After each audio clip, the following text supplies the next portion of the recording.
네, 2부로 돌아왔습니다. 2부에서는 여태까지 마찬가지로 밀레니엄 만보 내용에 대해서 제가 간단하게 설명을 드린 다음에 영화에 대해서 이야기를 나누도록 하겠습니다. 고등학교를 졸업하지 못한 19살의 비키라고 하는 여자는 남자친구인 하오하오와 동거를 하며 살고 있습니다. 하오하오는 비키에게 광적인 집착을 보이는데 때마침 돈이 떨어지게 되자 아버지의 시계를 훔쳐서 전당포에 맡긴 다음에 돈을 마련하게 됩니다.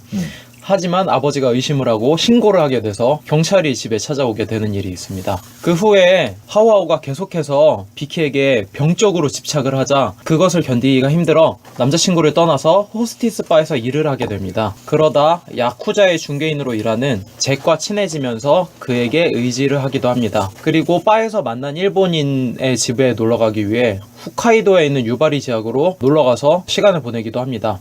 비키는 남자친구와 결국 헤어지지 못하고 다시 남자친구에게 돌아오지만 그의 집착에 못 이겨 그를 떠나게 되고 그 후에 잭에게 몸을 의지하게 됩니다. 하지만 잭도 조직 사건에 휘말려 일본으로 가게 되자 비키도 잭이 남긴 메시지를 따라서 일본으로 건너가게 되는 것이 영화 내용입니다.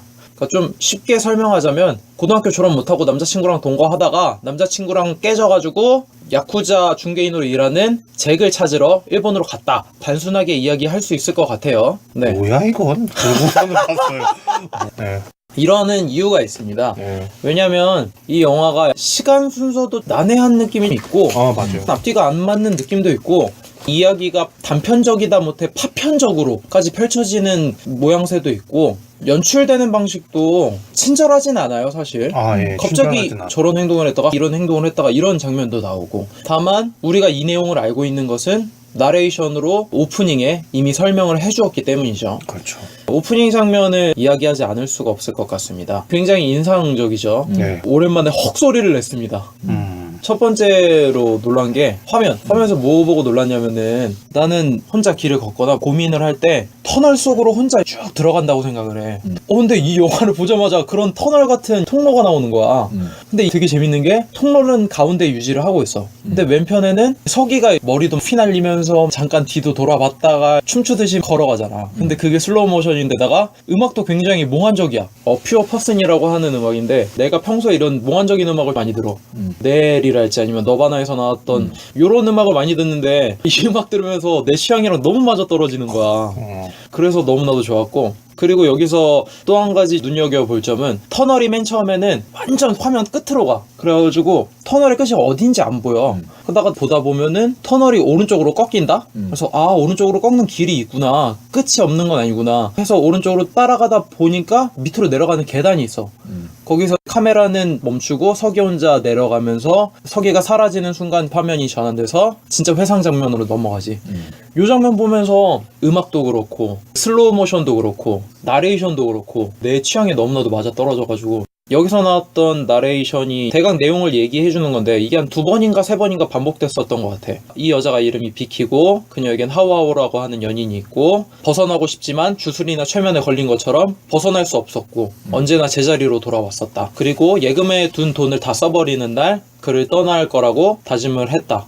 이것은 세계가 축제로 들떠있던 10년 전 2001년에 일어난 일이다 라고 나레이션이 펼쳐지면서 이야기가 나오지. 그러니까 우리는 예상을 하지. 비키인지는 잘 몰라. 왜냐면 그녀라고 얘기하니까. 그리고 서기의 목소리는 아직 안 들려준 상태고 나레이션으로만 들려준 상태니까. 그러니까 이게 나레이션이 지금 10년 전 과거를 이야기하는 비키의 목소리인지는 잘 모르지만 영화를 보다 보면 비키의 목소리랑 나레이션 목소리랑 같으니까 본인의 이야기를 지금 그녀라고 3인칭으로 지칭을 하면서 나레이션을 하고 있구나. 그렇게 알게 되는 거고 그거는 뒤에 똑같이 나레이션을 한 번 더 하면서 그 사실을 알게 되고 그러니까 영화가 파편 조각들을 보는 것 같지만 도입부에서 나레이션을 해주었기 때문에 이건 기억에 관한 이야기일 것이고 조각조각들을 떠올리면서 그 순간들을 기억하는 영화가 되겠구나 라고 하는 오프닝의 예고편이 나오는 거지. 중간중간 내용으로 보면은 분명히 명추처럼 지루할 거라고 생각이 들지만 이미 어느 정도 맨 처음에 서두에 설명을 해줬기 때문에 그렇게까지 난해하다, 어렵다, 불친절하다 까지는 아닌 것 같다. 그러니까 나는 오프닝 시퀀스가 모든 영화의 축약본이라고 생각해요. 네. 근데 이 영화는 뒤는 보지 말고 그냥 그것만 보셔도 돼요. 난 그렇게 얘기를 할 수 있는 게 뭐냐면은 보면은 회상이야. 혼돈에 두려워가지고 여자가 뒤를 돌아본다고 생각을 했거든. 그러니까 계속 앞으로 걸어 나가는 거는 빠져나가고 싶은 그런 심리 상태라든가 난 그런 게 있다고 생각을 했었거든. 그러니까 뭔가 좀 자유를 갈구한다거나 아니면 어디에 구속받고 있었는데 해방이 되고 싶다거나 그런 느낌을 받았던 것 같아요. 또 드는 느낌이 촬영인데 다른 여타의 허우샤오시엔 감독 작품을 보면은 카메라가 거의 안 움직여. 네, 맞아요. 배우들이 움직인단 말이야. 근데 허우샤오시엔이 직접 인터뷰에서 밝힌 것도 있고 나도 그렇게 느낀 게 서서히 움직이는 카메라 워킹이라든가 활동적으로 움직이는 샷들이 많아가지고 그거에 대해서 깜짝 놀라긴 했지. 그래서 오프닝 시퀀스가 명장면 나는 뭐 따로 말할 필요 없이 최고라고 생각하는 게 모든 게 다 함축되어 있기 때문에 이걸 보셔도 주인공의 심리 상태라든가 그런 거는 읽을 수 있지 않을까 얘기를 할 수 있을 것 같네. 오프닝 보면은 네. 비키가 계속 뒤를 돌아보거든? 그치. 이게 나레이션하고 맞닿지? 나레이션이 회상이잖아. 그치. 뒤를 돌아보는 것도 회상이고. 그러니까 이거는 미래의 시점에서 현재를 재조합하는 영화잖아. 2001년에 만들어서 2001년의 배경을 갖고 있는데 네. 영화상의 내레이션의 배경은 2011년이란 말이야. 그쵸. 그러면서 현재가 객관화되는 거고 2001년이라는 시기는 뜨거운 시기잖아. 그쵸. 다들 새천년이 왔다고 할 시기고. 근데 네. 타짜를 2011년의 시점에 설정해놓고 2001년을 봐. 그러면은 이 시기가 굉장히 덧없어지는 거지. 이 현재가. 우리가 살아가는 2001년이 다른 시간들과 마찬가지로 흘러갈 시간이 되는 거고. 그리고 이 영화를 이야기하는 데 있어서 특징들을 잡아서 포인트로 감상을 얘기하면 좋겠다라는 생각이 들어서 특징을 한 4가지 정도 예. 이야기를 한 다음에 서로 이야기를 하는 게 좋겠다는 생각이 들어서 예. 일단 첫 번째 특징이 뭐냐면 왜 하필 10년 전의 일을 회상하는 걸까? 네. 뭐 20년 뒤가 될 수도 있고 아니면 아예 2001년인데 1990년을 회상할 수도 있는 건데 왜 미래에서 과거를 회상하는 영화를 그때 찍었을까? 네. 스미스 같은 경우에는 미래 시점에서 보면은 우리가 지금 열광되어 있고 도취되어 있는 현재 시간을 객관적으로 볼 수가 있잖아. 그 얘기지. 나는 뭐라고 생각을 했냐면은 극중 화자가 19살이잖아. 근데 20 정도라고 볼 수도 있겠지. 왜냐면 뭐 우리나라 나이로 치면 20이나 마찬가지니까. 근데 10년 후라고 하는 것은 30살이야. 40이 무슨 나이야? 불혹이잖아. 30이 뭐야? 이립이지. 자립할 수 있는 나이란 말이야. 뭐 나도 그렇지만 20대가 청소년기 때보다 더 혼란스러웠었던 것 같아. 그렇죠. 저도 청소년기 때는 그렇게. 솔직히 공부만 하면 돼. 근데 사춘기도 오고 그래서 혼란스러운 건데 난 20살 때가 굉장히 혼란스러웠어. 뭘 해야 되나? 내가 지금 믿고 하고 있는 게 맞는 건가? 라는 생각이 들었었다고. 근데 30살이 지금 됐을 때 과거의 20살의 나를 보면은 이해가 되는 것 같기도 하고 안 되는 것 같기도 해. 근데 그런 여유를 돌아볼 수 있는 거 그게 딱 30이라는 거지. 내가 27살, 28살 때 20살에 내가 어땠는지 그때 행동하라는 걸 좀 추측을 해보면은 아직까지 그때 기억들이 그때 했던 행동들이 후회가 되기도 하고 아쉽기도 하고 요런 선택을 해볼 걸 그때 그립다 뭐 이런 감정도 들기도 하는데 내가 지금 30이 됐을 때 내가 20살 때 행동을 했었던 걸 보면은 그냥 내가 그때 그랬구나. 내가 그냥 그렇게 살았구나. 그렇게 된다는 거지. 30이라고 하는 거는 나한테는 상징적이라고 생각을 해. 그러니까 비키가 30살 때 20살 자신을 봤을 때 그제서야 자신의 과거와 정리가 된다는 거지. 스스로 회상을 할 수 있을 정도의 여유가 되는 나이이기 때문에 30이라고 생각을 했어. 그게 내가 말한 객관화지. 그런 거죠 뭐. 그러니까 감독이 회상 3부작을 만들려고 그랬어. 그랬었죠. 그렇죠. 지금 말하는 밀레니엄 만보가 1부란 말이야. 사실은. 그 다음에 2부가 되는 게 3타임즈였을 거야. 어찌됐건 간에 나는 회상 3부작을 완성하기 위해서 처음에 초석을 어떻게 놓을까 감독이 고민했다라고 생각이 드는 게 일단 첫 번째 이유고 두 번째 10년 정도 되면은 어차피 지나고 나니까 일상적인 일들 하고 별 탈 없이 흘러가잖아. 그러니까 한 10년 뒤에는 다른 세상이 오지 않을까라는 기대감도 있었을 것 같아. 영주 얘기 들으면서 갑자기 생각이 든 게 10년 후의 나란 말이지. 근데 그 목소리가 그렇게 기쁘진 않아. 나레이션이 별다를 바 없다는 거잖아.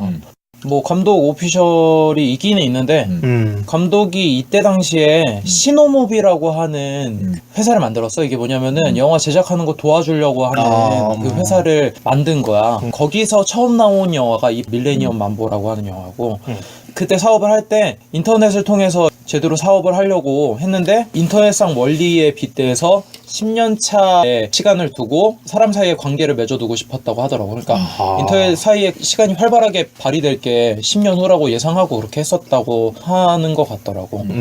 그래서 이 말은 결국에 스스로 체계를 갖추고 다른 사람을 도울 수 있는 상황일 때 할 수 있는 감상이다. 그러니까 스미스나 내가 얘기했던 10년 뒤쯤에 뒤를 봤을 때 객관화가 된다는 그 이야기랑 거의 비슷한 것 같아서. 그러니까 말이 길어져서 그런데 쉽게 말하면 그거지. 이 또한 지나가리라. 그냥 자연스럽게 흘러갈 거다. 뭐 그런 거지 뭐. 그거를 생각할 수 있는 여유가 10년 후라는 거까지. 뭐 두 번째로 얘기할 수 있는 거는 왜 하필 내가 아니고 그녀인 3인칭으로 지칭했는가. 요거 감독 오피셜부터 얘기하면은 시나리오 쓸 때부터 이렇게 했고 그렇게 해봤는데 호칭의 느낌이 좋아갖고 그렇게 했다. 그냥 그렇게 짤막하게 얘기했어.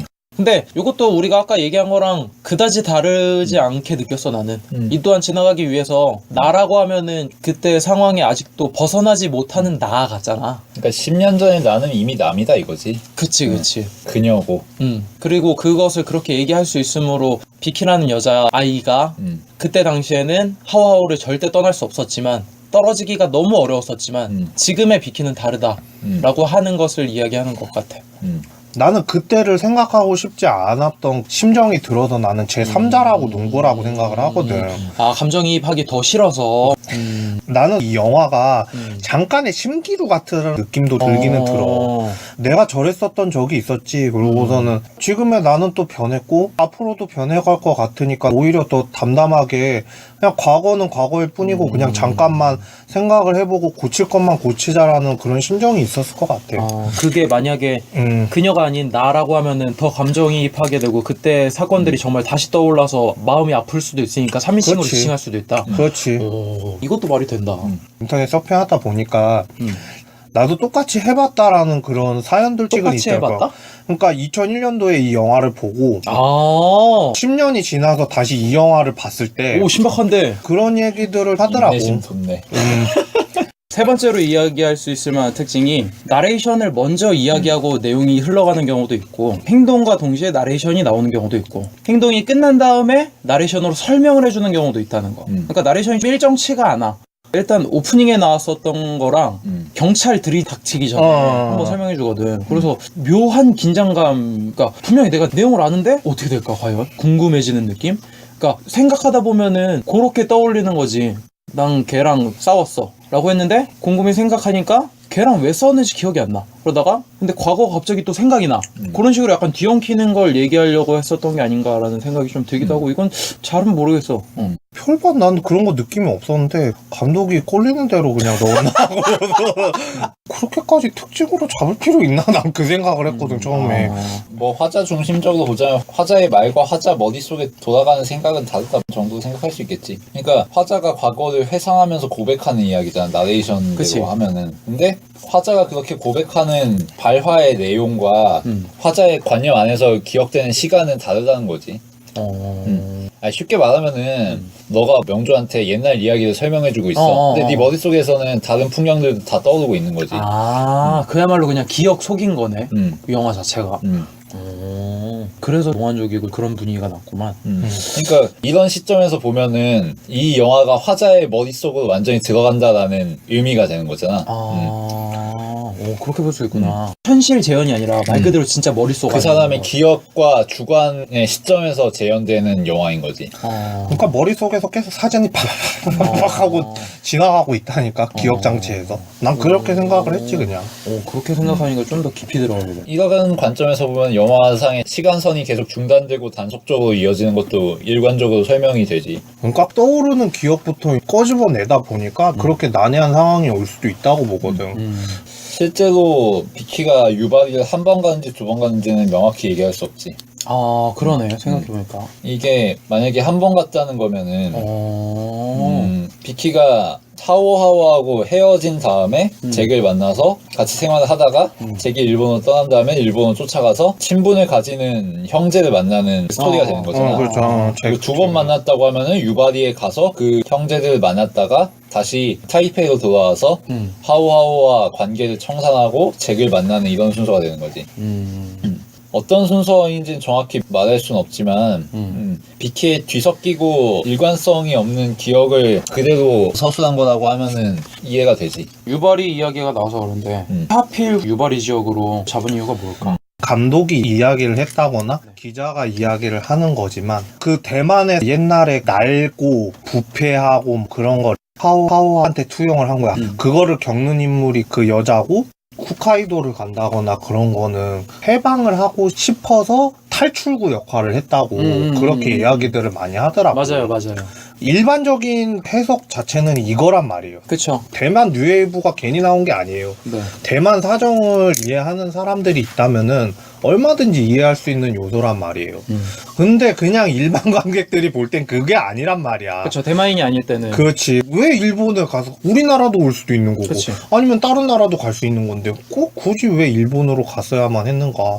물이 사면으로 있잖아. 그쪽이 사방이 다 트인 곳이잖아. 거기는. 그러니까 해방구도 아예 그냥 다 트인 곳으로 어떻게 지역을 설정을 하다 보니까 나는 일본이라는 나라를 선택한 거 아닌가 그런 생각이 들어서. 계속 얘기하는 게 일본인이 거기 겁나 춥다고 비키가 아무렇지도 않게 그냥 가고 싶다고 하잖아. 거기서 보자고. 아마 대만이 너무 답답하니까 그리고 전혀 추운 걸 느껴보지 못한 사람이니까 가고 싶지 않을까? 그런 나 것도 같으면 있을 그럴 것 같아. 그런 것도 좀 있을 수 있지. 일단 감독이 이야기했던 게 뭐냐면은 이 영화에서 무엇을 표현하고자 했느냐라고 인터뷰했을 때 대만의 젊은이들의 현실을 이야기하고 싶었다고 했거든. 그 와중에 표현하는 방법이 낙엽들이 우수수 떨어질 때 낙엽 하나가 떨어지는 걸 보려면은 다른 것들은 다 제쳐두고 그 낙엽이 떨어지는 순간만을 계속 쳐다봐야 된다는 거야.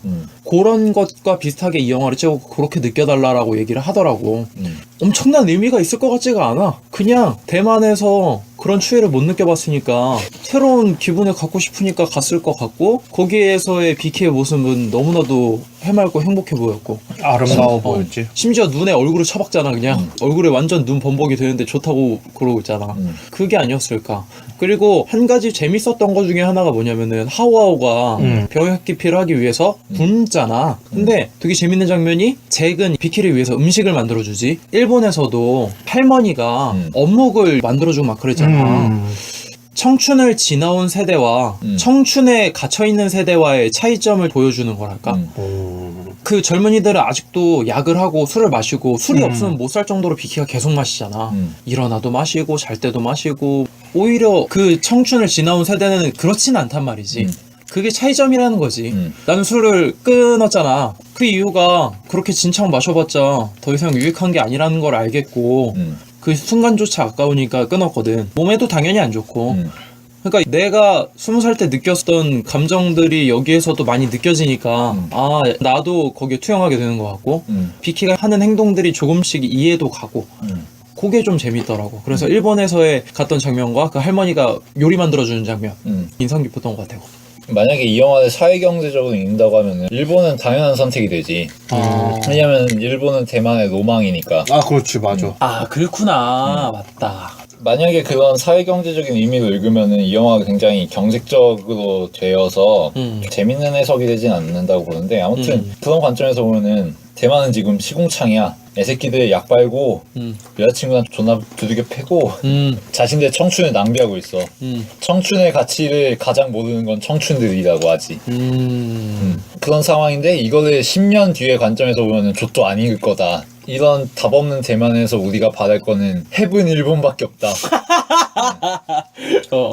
근데 아무튼 굳이 일본을 택했다면은 아마 대만의 시점에서 생각하기에 가장 이국적이면서도 현실 도피적이고 탈속적인 공간이라는 효과를 가장 쉽게 낼 수 있는 것 같고 그 중에서도 홋카이도잖아. 일본에서도 가장 이질적인 공간. 그치.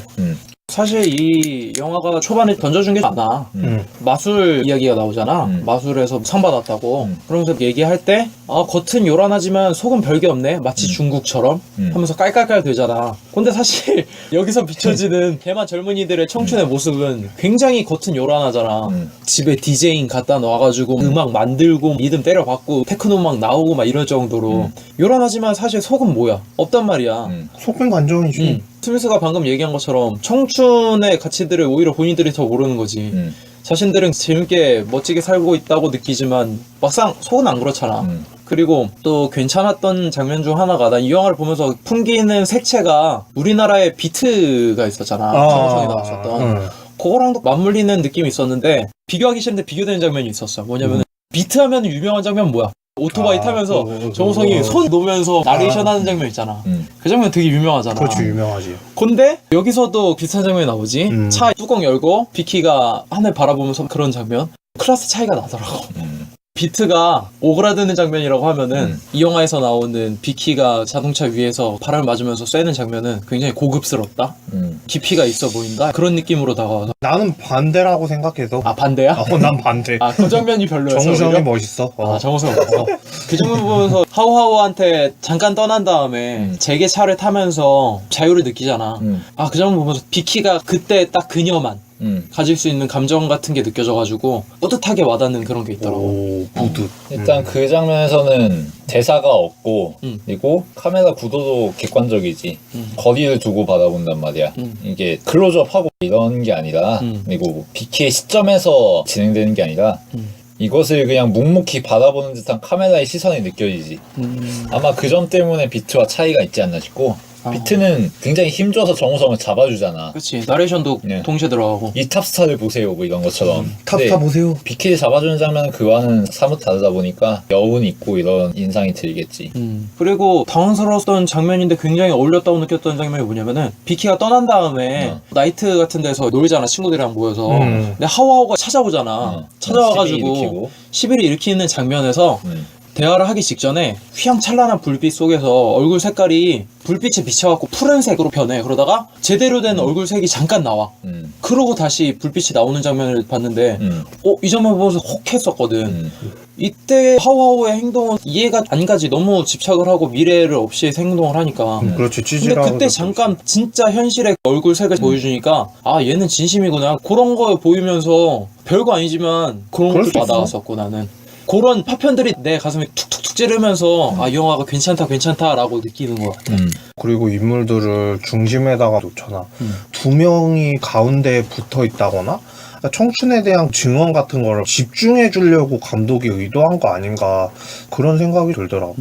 힘을 줘서 묘사한 게 하우하우와 비키가 동거하는 집의 전경인데 하우하우하고 비키가 각자의 방에서 머무는 시간이 굉장히 길단 말이야.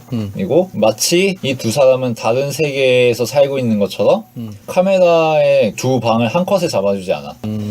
컷은 이어지지만 카메라 한 화면에 두 사람의 방이 동시에 들어온다거나 이렇지 않단 말이야. 이 두 세계가 마치 단절되어 있다는 듯이. 근데 하우하우가 작중에서 하는 말이 그거거든. 우리의 세계는 특별하다는 식으로 나의 세계에 너가 들어왔다. 그렇기 때문에 너는 특별할 수밖에 없다. 뭐 이런 식으로 자의식적인 발언을 한단 말이야. 근데 실제로 그 둘은 같이 사는 집에서조차 화합하지 못하고 같은 공간에 존재하지 못해. 여기서 장벽으로서 자리 잡고 두 사람 사이를 가로막고 두 사람의 세계를 단절시키는 것은 각자의 자의식이라는 거지.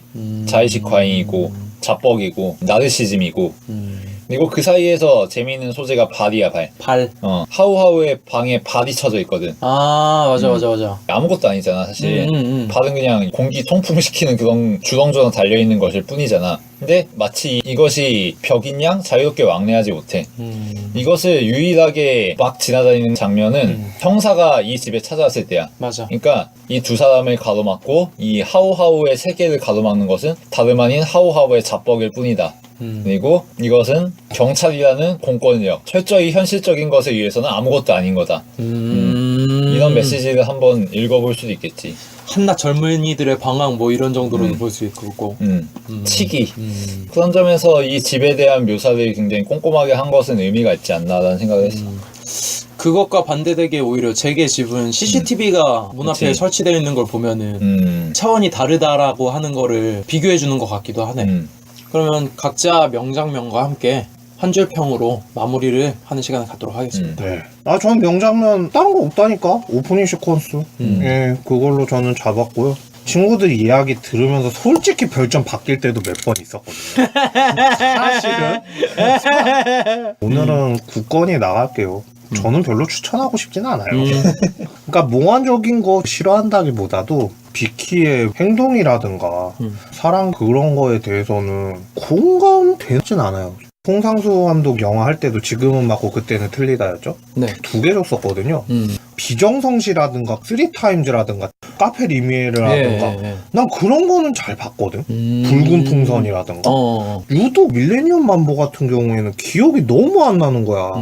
정말 기억이 안 나서 왜 기억이 안 났나 했는데 저에게 수면 유도제 같은 그런 작품이 되는 바람에 좋네. 예, 잠안 올 때. 예. 커피 많이 진짜 거짓말 안 하고요. 이번에 더웠잖아요. 사실은 열대야였단 말이에요. 나 이거 보고 잤어요. 30분 내가 만에. 그 이유를 과학적으로 하나 분석해 줄까? 여기에 나오는 음악 있지. 응. 굉장히 템포가 수면 유도를 잘하는 템포야. 아 그래? 고맙다 야. 특히 오프닝곡. 아 그럼 보라고 추천을 해야 되겠네. 잠 잘 안 오실 거면은요 이걸 저녁에 한번 보시고요. 불면증 달래는 네, 영화. 불면증 달래는 영화로 네. 보시고요. 저는 별 2개 반 줄게요. 어. 한 줄 평은 비정성시 때가 좋았잖아요. 예, 이렇게 마무리 지을 수 있을 것 알겠습니다. 같습니다. 예. 저는 명장면은 비키가 하우하우와 헤어지기로 한 후에 잭의 집으로 오게 되죠. 술에 진탕 취해서. 그리고 잠에서 일어났는데 잭은 요리를 하고 있습니다. 그리고 비키는 소파에 앉아가지고 담배를 피우면서 젓가락을 휘휘 저으면서 음식을 먹으려고 준비를 합니다. 이 장면의 테이크가 굉장히 길어요. 근데 난 여기서 굉장한 따스함을 느꼈어. 뭐냐면 일단 담배 연기가 나. 담배를 피니까. 근데 젓가락질을 하는데 젓가락질에도 연기가 나. 그러고 비키가 맨 처음에 무슨 소스 없냐고 물어봐. 소스 그거 없는데 아마 다른 건 있을 거야 하면서 냉장고에서 하나 꺼내가. 꺼내서 놓는데 마음에 안 든가 봐. 다시 가갖고 자기가 나름대로 꺼낸 다음에 나 이거 먹어도 돼요? 그러니까 먹어라 하고 자기가 막 섞어. 그러다가 다시 조리하는 대로 가가지고 잭한테 아 이거 반찬 내가 날릴게요 하고 날라. 그러고 무슨 이야기를 해. 근데 이 장면에서 한 번은 화면이 연기에 초점을 잡았다가 한 번은 잭한테 잡았다가 한 번은 또 비키한테 잡았다가 왔다 갔다 해. 별 카메라 미동도 없어. 그냥 초점만 계속 변한대. 근데 난 여기서 굉장히 이상하게 허샤허시한 감독이 따뜻한 느낌을 주고 싶다는 게 너무나도 많이 느껴졌어. 우리가 가족끼리 있을 때 그렇게 다정다감하진 않아. 비키랑 비슷한 것 같아. 마요네즈 있어요? 그러니까 마요네즈 없는데? 저기 케첩 있을 거야. 그러면 꺼내 먹은 다음에 뭔가 좀 아닌 것 같아요. 그럼 내가 대충 꺼낸 다음에 이 고춧가루 먹어도 돼요? 그러니까 먹어. 먹잖아. 그래도 엄마가 계속 조리를 하고 있으면 미안하잖아. 그러니까 반찬이라도 이거 내가 갖다 놓을게 하면서 갖다 놓잖아. 요런 상황인 것 같았어. 거기에서 조리하고 있는 사람이 마치 허샤오시엔 같은 느낌이었고 꼰대처럼 잔소리 안 하고 야 너는 밥 먹으면서 무슨 담배를 피고 앉았냐 그런 식으로 꼰대짓 안 한다는 거지. 묵묵히 자기가 요리하고 요리 만들어주고 배려해준다는 거지. 그녀의 공간이 거기이도록. 그러면서 카메라도 막 휘황찬란하게 움직이는 게 아니라 담담하게 찍어주는 거지. 그냥 지켜봐 주는 거지. 그때 대화가 뭐야. 우리 카페에 어떤 애가 얼마 정도 받고 일하고 있는데 지금이라도 그런 삶을 사는 게 낫지 않을까? 라고 물어보니까 내가 과연 그런 삶을 살 수 있을까요? 라고 물어보잖아. 그럼에도 그냥 가만히 있잖아. 그런 게 아닐까? 노력하면 어떻게든 이뤄낼 수 있다 라고 하는 태도가 아니라 나는 이런 대인배스러운 현명한 어른들의 진정한 위로법이랄까? 그런 느낌이 들어서 너무 좋았고 마지막 장면을 안 꼽을 수가 없을 것 같아. 유발에서 눈이 내리면서 영화 포스터를 잠깐 비춰준 다음에 새 같은 애들이 잠깐 날아들면서 마무리가 되잖아. 그 장면에서 대사가 뭐냐면은 하우하우와 사랑을 나누던 어느 날 문득 그런 느낌이 들었다. 하우하우는 눈사람 같다고. 해가 뜨면 그도 사라지겠지. 그날 나눈 사랑은 서글펐었다. 세월이 흐른 후에도 그녀는 그것을 기억했다. 그건 10년 전인 2001년의 일이었다. 그해 유바리엔 눈이 아주 많이 내렸다. 하우하우는 눈사람이라고 표현을 하는데 영화의 엔딩을 보면 하우하우랑 비키는 헤어진 상태에서 유바리에 눈이 많이 오는 것처럼 보이잖아. 맞을 거야. 비키랑 하우하우는 헤어진 게 맞아. 그리고 나서 유바리에 갔을 것 같아 내가 볼 때. 그리고 거기에서 휴식을 취하는 동안 눈은 많이 왔고 하지만 하우하우는 눈사람 같아서 해가 뜨지 않는 이상 사라지지 않았겠지. 그러니까 그녀의 기억 속에서 하우하우는 정말 떠나고 싶었지만 그럼에도 불구하고 너무나도 사랑했던 기억이었고 좋았던 기억이었다 라고 이야기하고 싶어서 유바리의 눈 오는 지역으로 그것을 담담하게 끝까지 롱테이크로 끌어준 다음에 마무리를 지은 것 같아. 감독이 얘기하는 대로 이 영화는 대만의 청년들의 현실 그런 것도 되긴 하지만 결국에는 비키가 주인공이잖아. 비키가 느끼는 마음인 거고 하우하우를 떠나고 싶었지만 쉽게 떠나지 못했다. 왜 그랬을까? 사랑하니까. 그것을 마지막에 담담하게 보여주는 거고.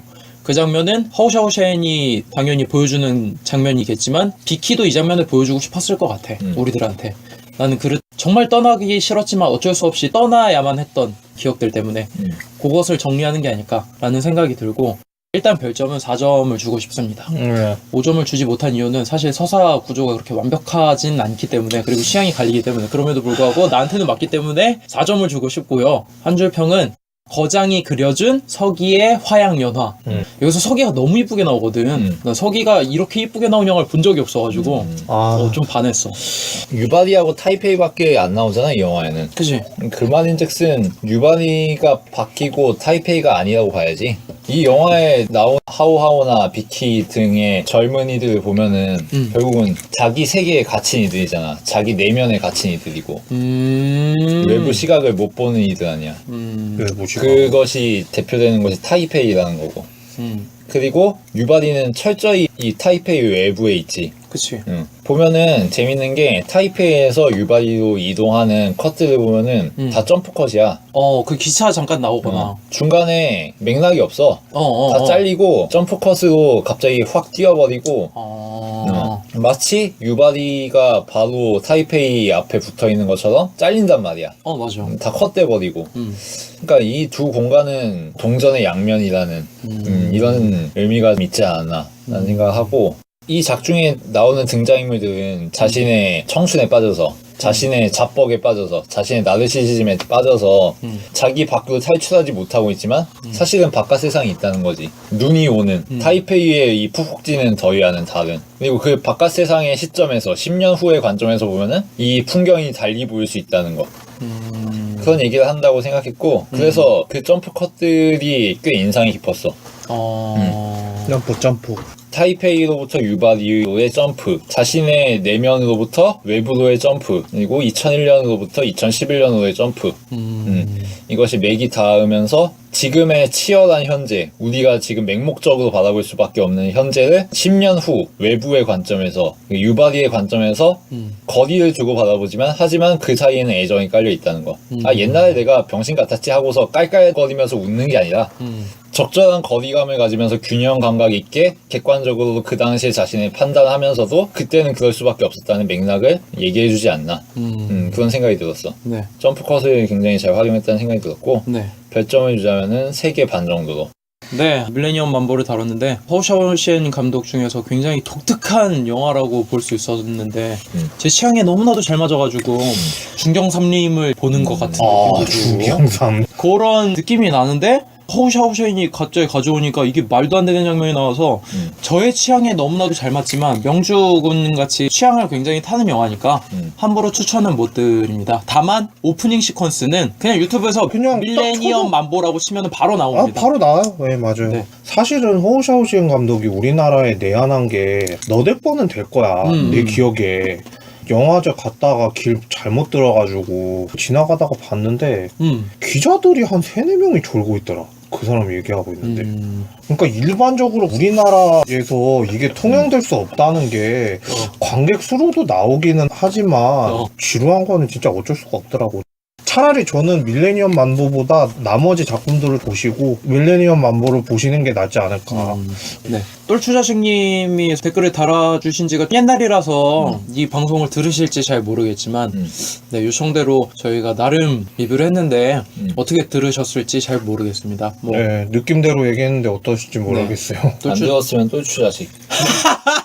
이건 욕도 아니고 아이디 부르고 나는 모르겠고 나도 모르겠다. 제가 알아서 편집하겠지 뭐. 아니, 들었으면 똘추자식 아닌 거 아니야. 그래. 안 들었으면은 뭐 안 들었으니까. 아니지. 뭐 내가 할까 들어도 말까. 똘추자식. 내가 할까 말까 그 생각했었는데 저거. 여기 아닙니다. 아이디 부른 것 뿐입니다. 네. 그래요. 네. 맞아요. 여기까지 마치도록 하고 관심이 가시는 분은 또 한번 보셔도 좋을 것 같습니다. 네. 다음 주는 우리 명주군이 준비를 할 텐데 이제 과거 여행 그만하시고요. 네. 다시 현재로 오셔야죠. 아닌데 예. 그 영화도 과거인데. 영화 자체는 과거인데 네. 현재에 개봉하니까. 네. 그렇죠? 아가씨 하도록 하겠습니다. 네. 자, 오늘 방송도 들어주신 여러분들께 감사를 드립니다.